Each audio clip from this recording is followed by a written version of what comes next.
Hi, I'm Stewart Spinks and welcome to episode 392 of my podcast, Beekeeping Short and Sweet. Well, swarm number 2 has been safely collected, and it was a big one. If you're collecting swarms, always go with a bigger box than you think you'll need. There are always so many bees in a prime swarm.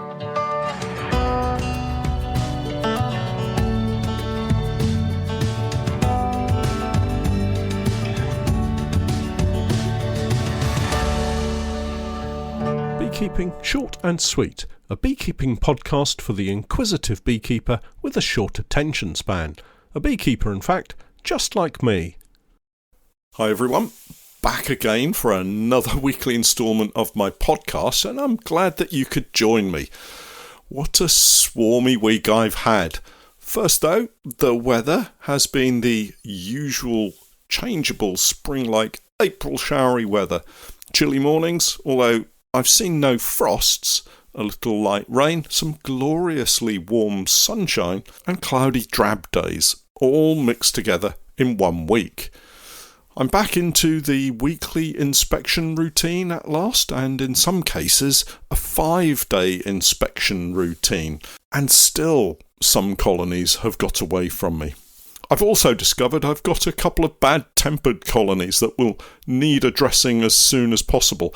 I really don't want to struggle through colonies that are continually pinging my veil and trying to crawl down the cuffs of my bee suit in order to hit me with a sting. First though, thoughts on location and how that can affect your season, particularly when to start inspecting. I suspect most beekeepers here in the UK have started inspecting their hives already. There may be one or two in very remote spots that haven't as yet, but I think for the majority of beekeepers, we're all well into our hives and discovering how colonies have fared over the late winter and early spring period. Thinking about my full-size colonies first, we're doing okay. As yet, none of them have tried to swarm, although one or two have started to put an egg into a rudimentary queen cup, thus making it a genuine queen cell. At least that's how I would describe it. All colonies are building rudimentary queen cups. It is that time of the year, of course, so it's only natural that they would. This is the prelude to the reproductive phase of the year, and yes, I'm referring to the swarm season. I guess if you break down the year generally, we have several phases to consider. I like to start with the late autumn and winter phase, a quieter few months, actually, a significant number of months, October through to the end of February normally, so 5 months of the year. Not much happens here, apart from beekeepers worrying about whether they've fed their bees enough or not, maybe. Then we have the spring growth phase. More like late winter and early spring growth phase, maybe mid to late February through to the end of March or early April. This does extend into April, depending on your location and actually how the weather has been. But generally, by the time we get into April, in most years, I'm well into spring growth and building up into that reproductive phase. Here, colonies look to reproduce. Remember, our honeybees can only reproduce on a colony level, hence we have swarming.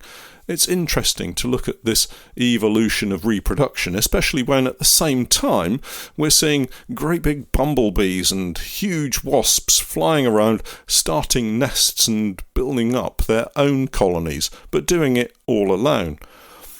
The reproductive phase of the year sometimes feels like it goes on forever, swarm after blooming swarm, but it's over pretty quickly actually, particularly if you have less swarmy genetic traits in your colonies. Maybe late April through to the end of May, 6 weeks perhaps. Now this might be 6 weeks of hell for you, maybe 8 weeks or even longer in some instances. If it does run on for a longer period of time, maybe consider the genetic predisposition of your colony and perhaps introduce a new queen. During that time period, we're also into the spring nectar flow and the first honey production phase, timed to coincide with reproduction. It allows a colony to put away food reserves prior to half of the colony, or thereabouts, flooding out of the hive and disappearing over the hedge. If we can manage this time frame adequately, loading up additional space in the form of supers, maybe swapping out frames in the brood box to allow extra space for the queen, we might just be able to reduce the urge for them to swarm and get a very nice crop of honey. Personally, we look for 2 or 3 supers of honey from the spring nectar flow. I'm particularly fond of the hawthorn honey that our bees produce that is almost with us. It won't be long, that's for sure. I've seen the hawthorn bushes starting to bud up and in some instances flowers starting to open. This honey crop only happens if we can keep colonies from swarming. If they go, the spring crop is lost. The plus side of this, if in fact there is a plus side, is that early swarming provides a new, vigorous queen that can rebuild a colony and have plenty of bees for the summer nectar flow, so all is not lost by any means. Once the spring flow phase is over, we sometimes have what beekeepers call the June gap.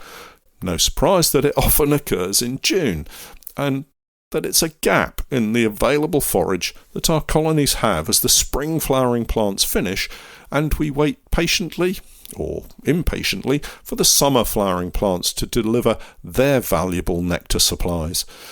It doesn't always happen though, and in recent times I've noticed that one of my favourite summer honey crops, blackberry, has been earlier and earlier.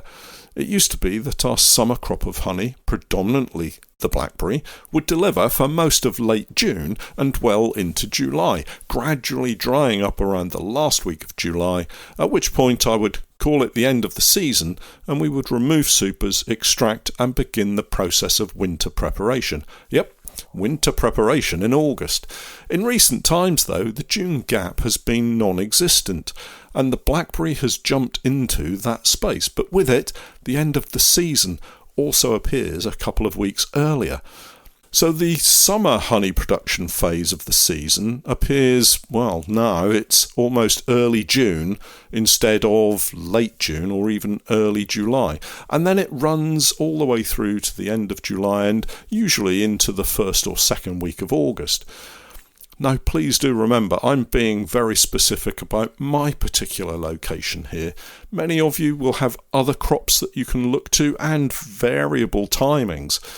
But the other crops, such as Himalayan balsam and heather, run into August and beyond sometimes.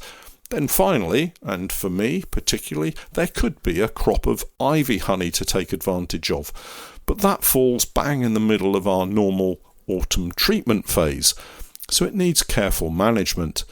At that point, we're full circle, and it all begins again. But let's not get too far ahead of the season. We're still just hitting the spring growth and reproductive phase of the year, and with that, another swarm collection for me. As I've mentioned before, this year I'm seeing very strong growth of our nucleus colonies, and it's these that are trying their best to give me sleepless nights. The nucleus colonies are a mix of colonies for my own apiaries and those for sale. Managing the growth of these has been tricky this spring, and I'm quite happy to say that I haven't always got it right, as the following example will surely show. I was at the paddock apiary this week. My traditional approach at all of my apiaries is, as I drive or walk in, I look around at the hives and nuke boxes to check that all is well. Mostly I see bees busily going about their work, and depending on the time of day, they may well be returning with pollen, obviously visible, and there may be a number of bees on orientation flights, newbies, getting their bearings before heading off to forage. On this occasion I spotted something a little different. One of my nukes had a very large number of bees on the front where the entrance was. This sometimes happens in late spring and summer when the bees get a little too hot and is described as bearding because, well, it looks like a beard. This wasn't bearding, however. I know because experience has taught me that this time of the year and the general ambient temperature is nothing near that point at which bearding is likely to happen. This was something different. This was swarming activity. Bees get a little more flighty, a little more agitated, not in an aggressive way, you understand. Maybe more excited is a better way of describing it. So at this point, my eyes are flashing around the apiary, trying to see what might be going on.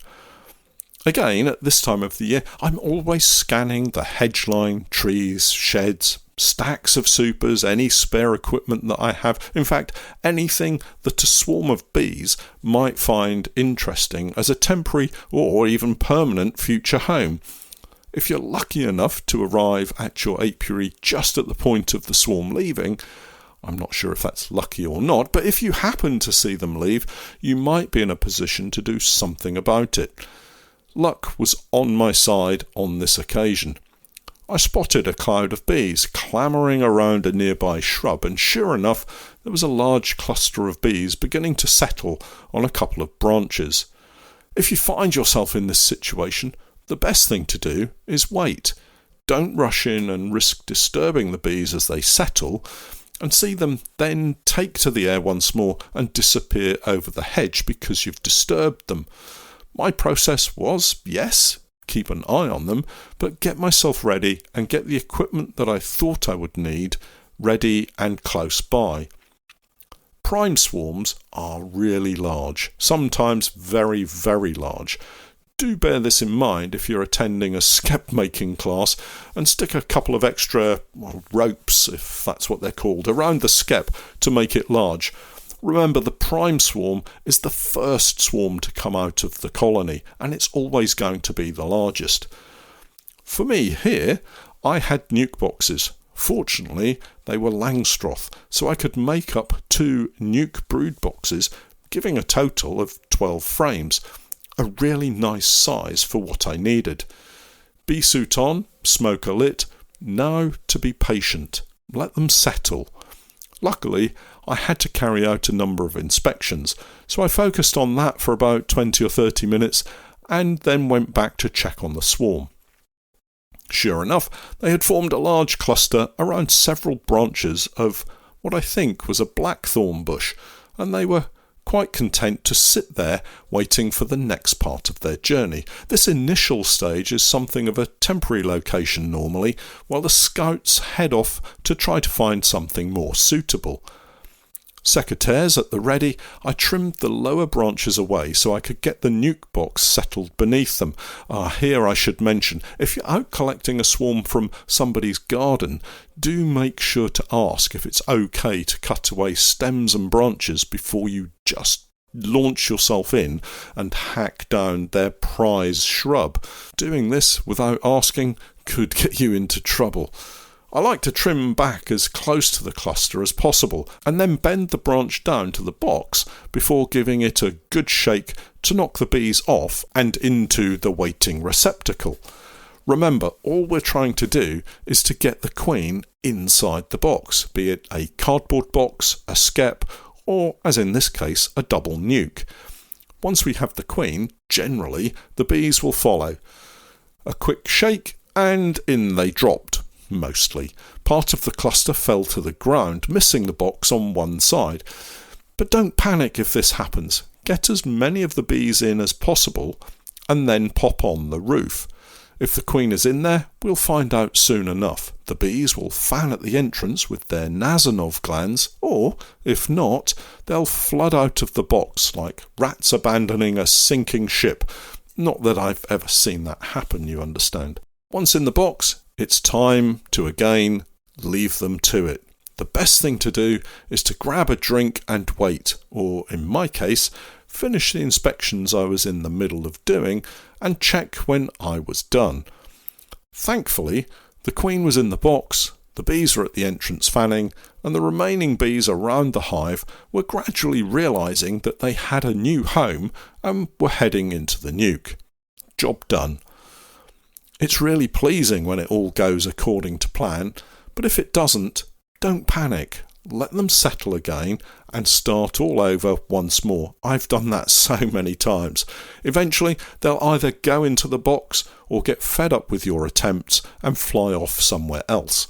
With that collection concluded, I could turn back to inspecting, and actually I find myself creating artificial swarms with my nukes right now. They are so strong that unless I do something quickly with them, I'll lose more swarms. These are the nucleus colonies that I'm preparing for sale, not for my own use.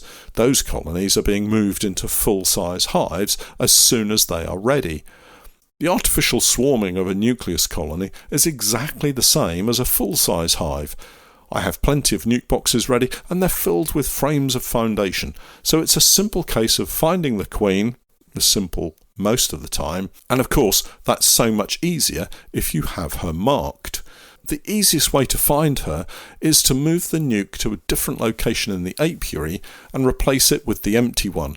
Take out a frame of foundation. I normally remove 2 to make it easier to put the queen in, because you want to keep her on a frame of drawn comb from the original box. Once she's in the new box, the flying bees will return to her and start to draw out the new foundation into lovely fresh comb. The remaining frames of brood in the original nuke box are then checked for queen cells, and those that are found get removed apart from one which will hopefully become our new queen heading up that old colony. Such is the strength of these nukes right now. In one apiary, I've managed to go from 10 nucleus colonies to 18 in one visit. Anyone out there need a nuke? Drop me a message. I have plenty. Well, that's it for this week. For all of you who haven't yet signed up to my Patreon page, I, together with Steph, have been creating beekeeping content for many years now. And if you're looking for some straightforward, down-to-earth tips and techniques, help and advice, then do take a look at my Patreon page.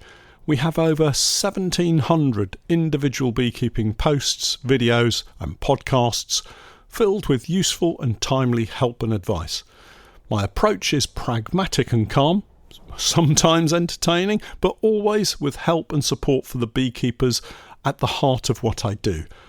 I keep my videos short and concise wherever possible, no waffle, no flannel, just honest beekeeping advice from years of keeping bees.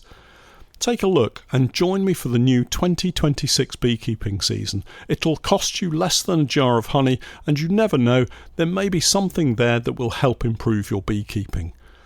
Check us out online at www.patreon.com/Norfolk Honey.